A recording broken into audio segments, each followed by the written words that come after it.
Greetings, traveler. You're watching episode 38 of KSP to Mars. I'm Lorenzo, and today we're shooting off this probe to Mercury. Not quite Mars, the launch window for that will come up in a year and a half again, but we are going to Mercury today. This here is still mated to its upper stage, and what you're seeing apart from that orange tank is the actual probe. The nuclear reactor, the goo canister, the radiators, the solar panels for electricity, and of course the big nuclear engine. On top of the nuclear engine is a ion engine that will power us to victory, really. To the Do I remember that correctly? Is there actually an ion engine there? Yes, there is. That will send us forward to victory, but first, of course, we have to set up the encounter for Mercury. The launch window to that wonderful place opens in 20 days, so first up is a bit of time warp. Then I'll set up the maneuver node and talk to you there. Right, there is a bit of a crisis. Whilst setting up the maneuver node and maneuvering the ship around, it is a very heavy ship that's hard to maneuver without having the engine on. What happened is that I hit the atmosphere. where I hit the atmosphere at 105 kilometers and I had to spend, wow, that's harsh. I had to spend almost 900 meters per second of delta V to fix that. And well, the amount of delta V I spent to cause it was maybe 10 or 20. So now we have 16 kilometers per second left. The maneuver node is at 4.6 kilometers per second. We are now currently heading out of the atmosphere, so that's good. That means I can start burning for that maneuver node. I didn't quite manage to get an intercept with Mercury from Earth's sphere of influence, and I gave up on trying because last time I did such a multi-kilometer per second maneuver node from so close to Earth. That doesn't work out with precision anyway, and this node is about 5 kilometers per second to put the periapsis of our interplanetary trajectory at the height of Mercury, and then it's another 3, 4, maybe 5, possibly even 6 kilometers per second to change the plane and fine-tune an encounter whilst halfway there. It is not the most efficient way, but we have the delta V, so I'm just going to go ahead and do it like that. And now our upper stage from the launch vehicle is almost burned out, and I'm going to switch to the nuclear stage. It's always hard when designing to make it so that these engine cowlings, that they don't slam your rocket to pieces, but for now that has worked out fine. And our burn now is estimated at 18 minutes for these well, how much is left? 4.5 kilometers per second. I'm going to angle back towards the planet now to, well, better burn along the maneuver node that I wanted. And I'm confident that with this low thrust of the nuclear engine, this is a safe direction to burn that will not cause me to crash into the planet. Just to be sure, yeah, I still have 712 meters per second of upwards velocity, and despite the fact I'm burning towards the planet, that is still increasing. Isn't orbital mechanics wonderful? So that works out. And one other thing you can nicely see is that now I have on this vessel solar panels and radiators, and the solar panels, they orient themselves towards the sun, and the solar panel of the radiators, of course, orient themselves 90 degrees away from that, so as not to catch any rays at all. And that's nicely visible in this vessel here. Well, this burn, as you're accustomed to with these low thrust high efficiency engines, will take a long time again, so I'm going to sign off and return to you when this is more or less done. So see you in a little bit.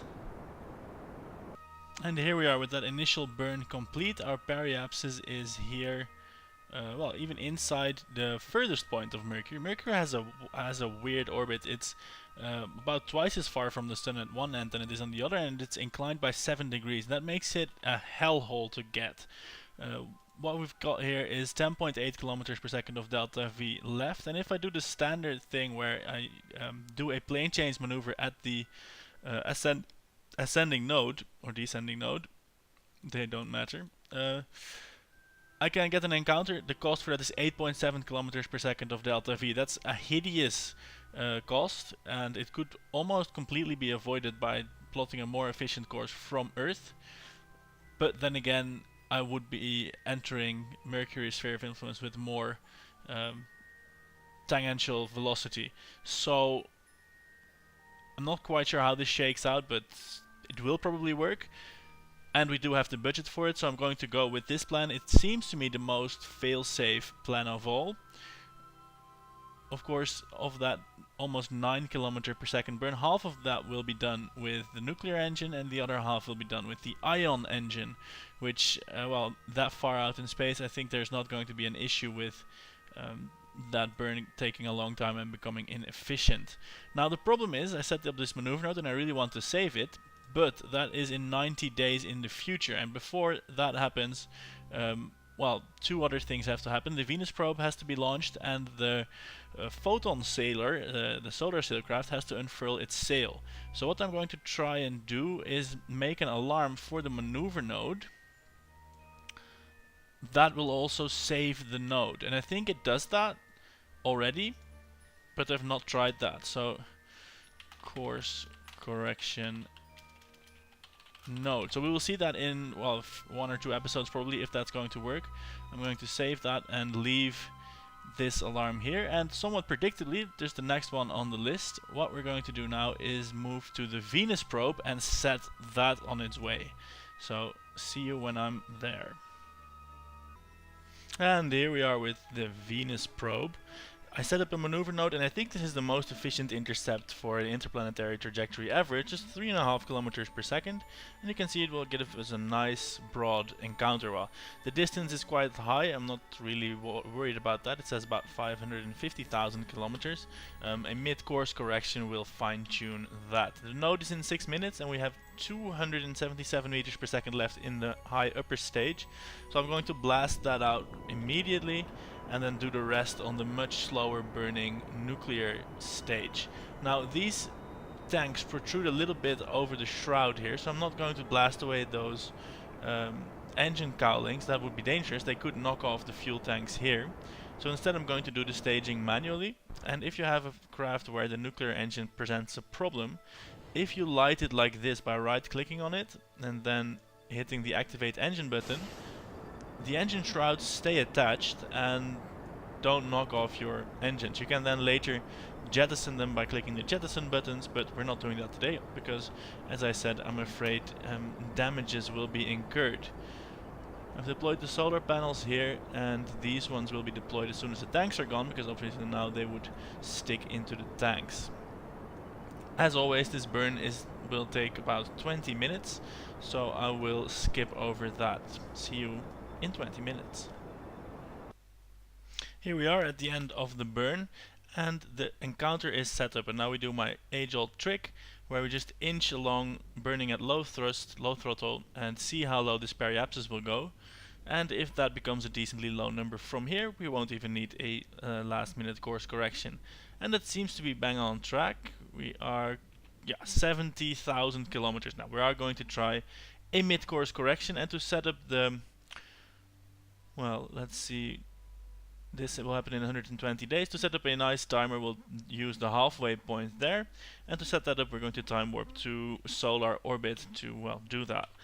Something else I've noticed, I'm getting really low frames per second, low frame rates, and with the large launchers that is to be expected, but a small craft here at no physical time acceleration, and currently I'm getting 12 frames per second. Now I don't have the best computer, but this is too low, so I'm going to look at what could be causing that. Now there are quite a number of ships, debris, flags, Kerbals, that sort of stuff around, and I have read that that can sometimes cause some slowdown. So I think next episode I'm going to lead off with cleaning up some of the debris. Not terribly realistic, but well, I do need a smooth running game to bring you continued exploration. If we look here in the sky in the distance, there is probes everywhere, which is of course a welcome sight. Now, coming up on the Kerbin escape into solar orbit, and that will be the point where we set our alarm and have a look at the alarm itself, well, at the alarm window itself, to see what we are currently going to do, because of course we need to do whichever activity is dictated to us by the Kerbal alarm clock. That's the problem with having multiple missions and using launch windows and the sort. So, this encounter with Venus happens in 120 days. So if I put a maneuver node here, we can use that, I think, as an alarm for the Venus probe. Add the maneuver node, Venus probe to course correction. In 66 days, add that alarm. Great. So yeah, the Kerbin to Eve Venus transfer window, that can be deleted now. The Venus probe to nearing maneuver node. Yeah, I can delete this one because I have... Oh well, that's automatically added. Because I changed the name, it makes another one. Well, that's fine. That just means we'll get 2 pop-ups. That happened for the Mercury one as well. So we have the course correction to Venus in 66 days, the course correction to Mercury in 77 days, and the Photon Sailor in 37 days that reaches periapsis. So it is clear what we're going to do. Let's see, can we jump to the ship from the alarm clock? Great. We're going to jump to that, fast forward the time so that that is at its periapsis, and then we're going to have a look at what we can do with that. And I have a feeling that whatever it's going to be, it's going to involve a lot of time warping, because solar sails, I mean, if you think ion engines and plasma thrusters and the like have low thrust, you haven't seen a solar sail. These things, they do actually exist. Some prototypes have been flown, and they can be used for like attitude correction and satellite stabilization. But any large sails useful for actual propulsion have not been realized as of yet. The biggest problem in that is, somewhat surprisingly perhaps, the ability to fold up and store very large surfaces of material and then deploy that in space. That is something that is not at all trivial to do. Fortunately, in the game we don't have to worry about this. We just have to time warp forward 35 days. Oh no. It says overheating, solar panel retracting. That's not good. Do we have any way to get rid of this waste heat? Does that even deplete normally from... Oh shit. We have a waste heat situation here. I didn't pack a dedicated radiator, because on Kerbin the normal vessels, they radiate their heat. They dump it to the air. So far I've only bothered packing radiators on craft that, you know, radiate, that have nuclear reactors and stuff. This means I can't use anything on this vessel. Can I even control it? Oh wait, this is also because the time acceleration is on. I can use the gravity scanner. I can do the magnetometer and stuff. Great. I can probably transmit. Let's see if I can transmit. Transmitting works. So if this periapsis does turn out to be low enough, then we can do some science and take some measurements. But solar panels, that might not work out. And I have here, of course, the 2 rigid solar panels. They produce heat as well. So I wonder if maybe I can also control it. Maybe I should turn it perpendicular to the sun so that it catches fewer rays. But I shouldn't make it so that it doesn't catch any rays, because, you know, then then I'm going to run out of power. So I'm going to turn it like this, where hopefully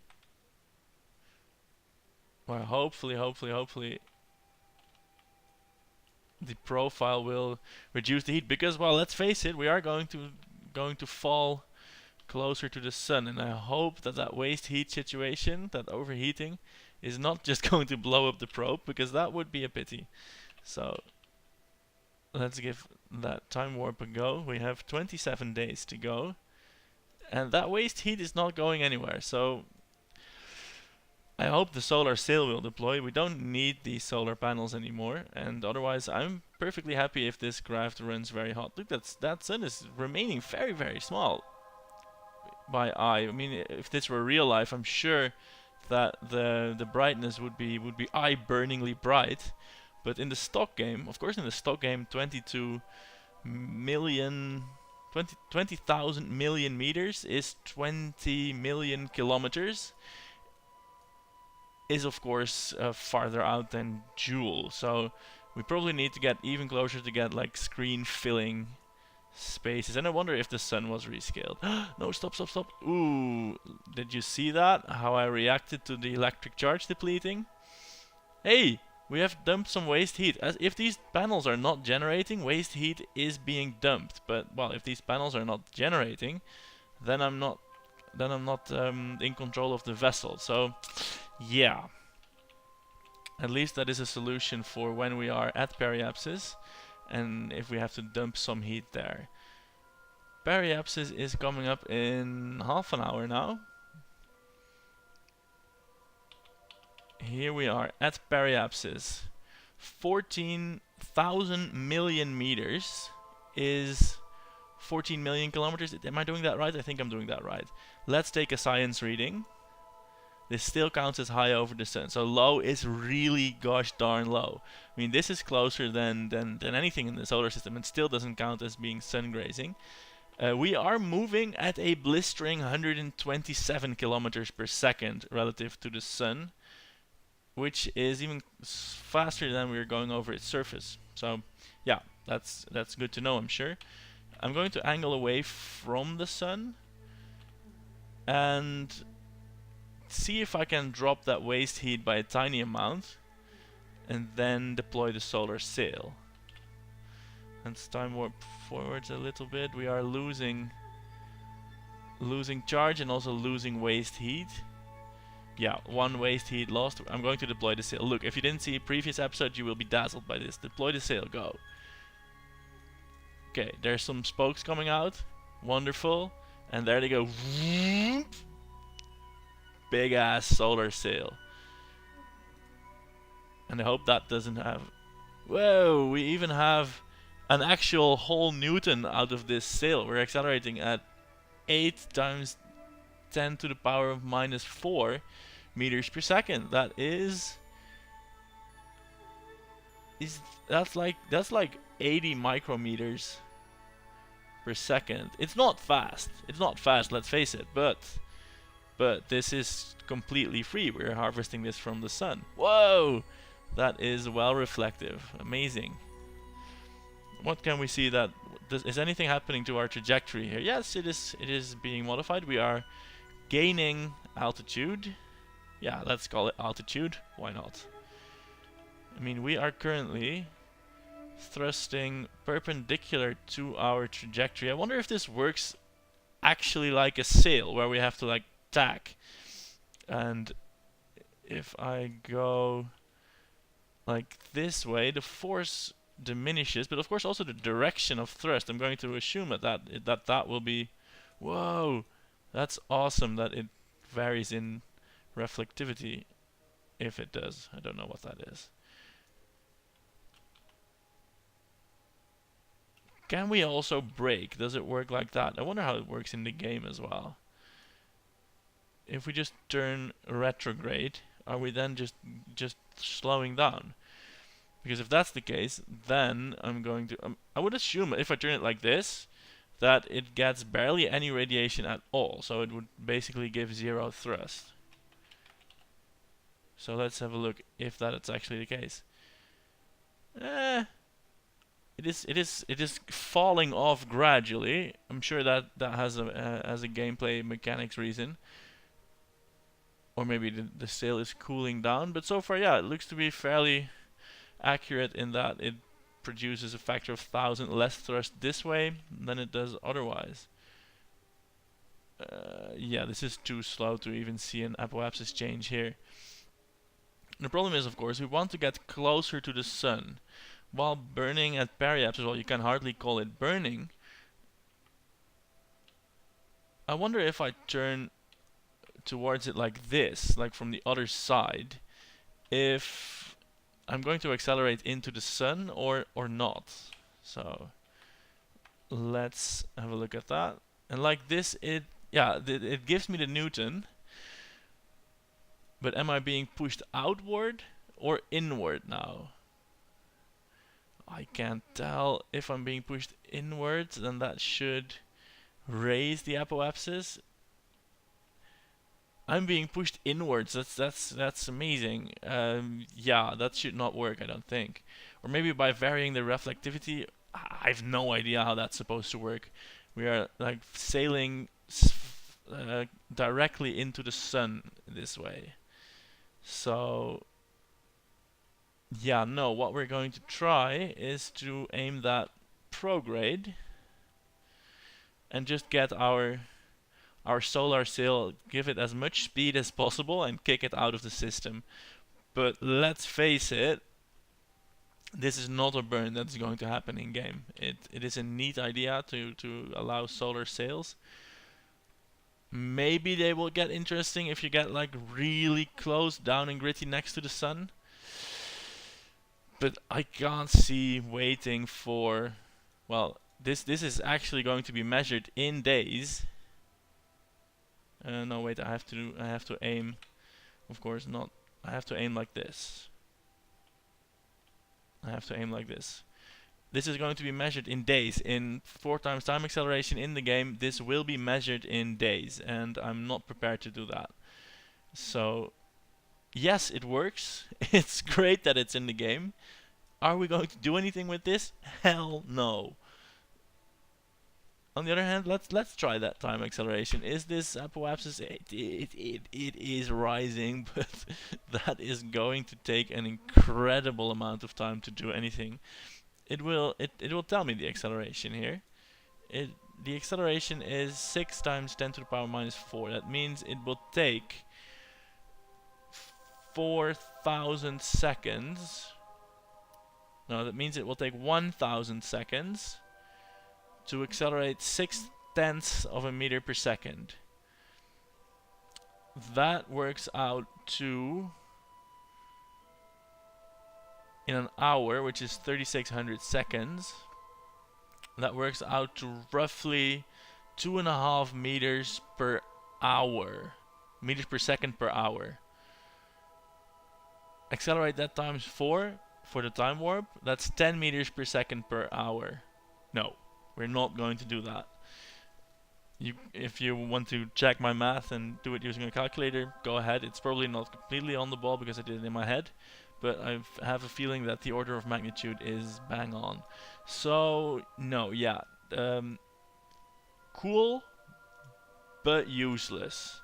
And on that bombshell, I'm going to return to the space center. Let's have a look at the Venus probe, course correction and Mercury correction, and let's see, when is our Mercury doesn't have the Mercury correction doesn't have an encounter yet. The Venus probe is arriving in 80 days. So wonderful. So yeah, that's going to happen next episode. I'm not going to soldier on doing that now because that might take a while, and I would like the episodes to be a little bit shorter than the last ones have been. So thanks for watching. Hit subscribe, like, comment, all those good stuffs. Share it with your friends and spread the word and the joy. I wish you a very happy evening.